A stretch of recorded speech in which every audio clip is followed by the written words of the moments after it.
무조건 직무 실무 역량이 중요하다는 것도 아니고 논문 실적이 무조건 중요하다는 것도 아니에요. 기준은 항상 내가 가고자 하는 그곳에 맞춰서 준비하시는 게 그게 맞는 겁니다. 안녕하십니까, 커리피커 케빈입니다.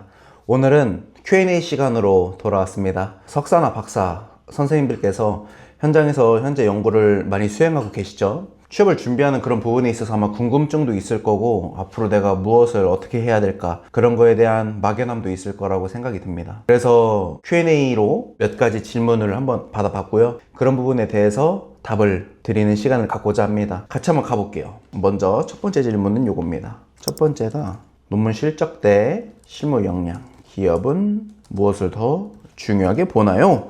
라고 하는 질문이었습니다. 먼저 이걸 보면은 기업이지 않습니까? 여기 보면은 기업은 돈을 벌어야 합니다. 그쵸? 돈을 벌어야 돼요. 민간 기업을 지금 의미하는 거예요. 공공은 돈을 잘 써야 합니다. 기업은 돈을 벌어야 됩니다. 돈을 버시는 분들 입장으로서 한번 보면은 학부에 비해서 2배가 뭐예요? 3배, 4배 정도 되는 부분도 당연히 있겠죠. 연봉 기준으로 비싼 몸값을 지불을 하고 그분들이 우리 회사에 와서 그분들이 어떤 걸 해주길 바라고 있을까요? 민간 기업 입장에선 돈을 버는 이 부분에 대해서 더 잘해주기를 바라면서 고용을 하는 겁니다. 실질적으로 돈을 버는 입장에서 봤을 때는 논문 아예 필요 없다고는 할 수는 없어요. 실무 역량, 그 기업과 연관된 역량 아니면은 솔직히 크게 필요가 없을 수도 있어요. 그러니까 이 질문에 있어서 기업 입장에서는 열이면 열 다 논문 실적 말고 실무, 역량이라고 답을 할 수가 있겠지만 제 생각은 살짝 다릅니다. 기업 입장에서는 당연히 논문을 메인으로 쓰는 그런 그룹은 아니죠. 기업이라고 하는 곳은. 근데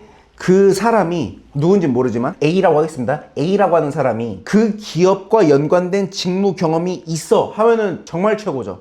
근데 A라는 사람이 그 기업과 관련된 직무 역량이 없어. 근데 다른 직무와 연관된 실무 경험은 있어. 그럴 때는 기업 입장에서 고민을 한단 말이에요. 기업은 무조건 돈을 많이 벌어서 지속 가능성이 있어야 되는 그런 게 있기 때문에 이 사람의 실무 역량이 있다라고 할지라도 우리 기업과 실질적으로 뭔가 연관이 없다? 근데 실질적으로 연관이 있네요? 근데 그걸 잘 표현 못해. 그럴 땐 기업 입장에서는 고민을 한다 이거죠. 이 두 가지 중에 뭐가 더 중요하냐? 그 기업과 연관된 것을 그 사람이 과거에 했냐 안 했냐, 이걸로 나뉘는 겁니다. 자, 그럼 어쩌면 하늘의 별 따기인 거죠. 내가 쓴 논문하고 향후에 취업할 기관 또는 기업의 분야와 동일하다.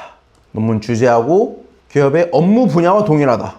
이거는 진짜 천운입니다. 천운. 이런 경우는 거의 없다는 뜻이에요. 물론 있을 수 있겠죠. 학교에서 같은 연구를 수행하는 기업들이 있을 거지 않습니까? 보통 산학연 형태로 컨소시엄을 짜서 연구 과제에 같이 들어가서 나는 학교의 교수님 밑에서 열심히 학업을 준비하고 학위 과정을 수행하는 석사나 박사였을 때 기업과 같이 연계돼서 수행하는 경우가 당연히 있을 수가 있겠죠. 근데 이분을 보니까 되게 잘해, 일을. 그래서 기업 입장에서는 이분을 학부보다 더 많은 연봉을 줘서 우리 기업에 데려오고 싶을 만큼 이분이 일을 잘해서 와요. 근데 마침 그 기업이 같이 연구과제를 수행하는 기관 중에 하나로 돼 있으니까 연관성이 있는 곳이라서 그런 경우인데 마침 이 학생이 쓴 논문의 주제가 동일해. 그런 경우는 있겠지만 이런 경우가 얼마나 되겠냐 이거예요. 그래서 내가 향후에 갈 그곳에 따라서 중요하다는 겁니다. 무조건 직무 실무 역량이 중요하다는 것도 아니고 논문 실적이 무조건 중요하다는 것도 아니에요. 기준은 항상 내가 가고자 하는 그곳에 맞춰서 준비하시는 게 그게 맞는 겁니다. 자, 그럼 여기서 우리가 봤을 때 그냥 학교에서 수행하는 논문만 집중하면서 하는 시간이 필요하긴 합니다. 근데 그 과정의 끝에는 선생님께서 뭘 하실 거냐 이겁니다. 그 과정의 끝은, 즉 학위 과정의 끝은 취업 또는 창업 둘 중에 하나로 나뉘겠죠.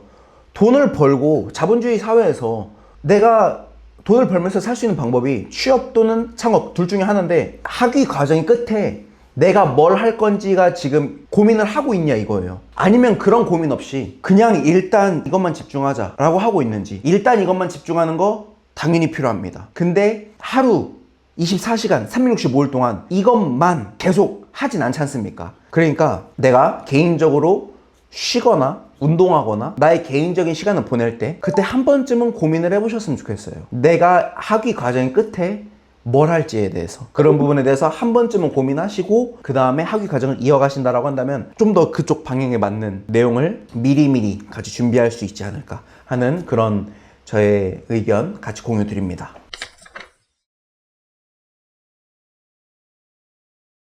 두 번째 질문 한번 가볼까요? 제 연구 분야와 완전히 일치하는 채용 공고가 없는데 유사 분야로 지원해도 가능성 있을까요? 라고 질문을 주셨습니다. 요거 제가 방금 말씀드렸던 거랑 살짝 비슷하지 않나요? 맞아요. 내 연구 분야하고 일치하는 채용 공고가 나온다는 건 진짜 천운입니다. 그런 경우는 많이 없는 거예요. 많이 뽑아야 2명 내지 3명일 거고 내가 그 자리에 들어가 지원해서 무조건 합격한다라는 보장도 없는 거죠. 지원하면은 나와 동일한 연구를 수행한 같은 분야인 거죠. 그러니까 같은 분야를 연구하신 분이 전국에 얼마나 많겠습니까? 그리고 전국뿐만이 아니고 해외에서 학위를 받으신 분들도 들어오실 테니까. 자, 그럼 이 질문에서 완전히 일치한 공고가 없죠. 그냥 없다라고 하겠습니다. 없는데 유사 분야로 지원해도 가능성이 있나요? 가능성이 있죠. 가능성이 있는데 내가 갈 그곳에서 내가 연구를 수행한 그것과 어떤 부분이 연관이 되는지를 우선 알아보시는 게 첫 번째고요. 두 번째로는 그 기관만의 성과가 있을 겁니다.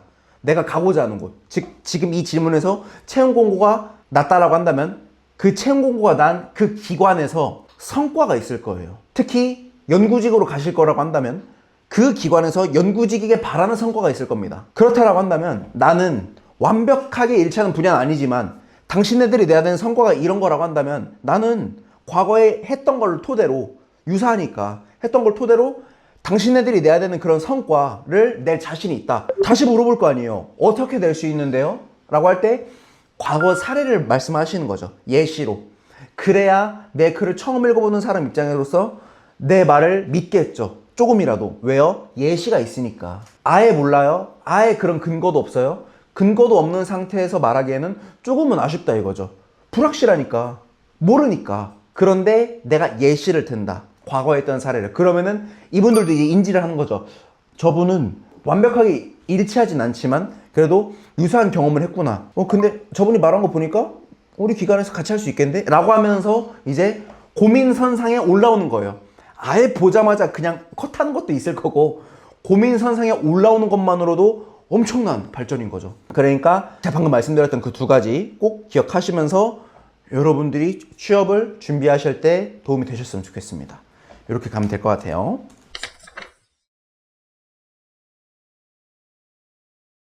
석박사들에게 요구하는 건 그래서 몸값이 비싼 거예요. 그러면은 내가 앞에서 어떤 걸 할지를 앞으로 고민해야 된다면 그 앞에서 있는 거는 있는 사람을 원한다 이겁니다.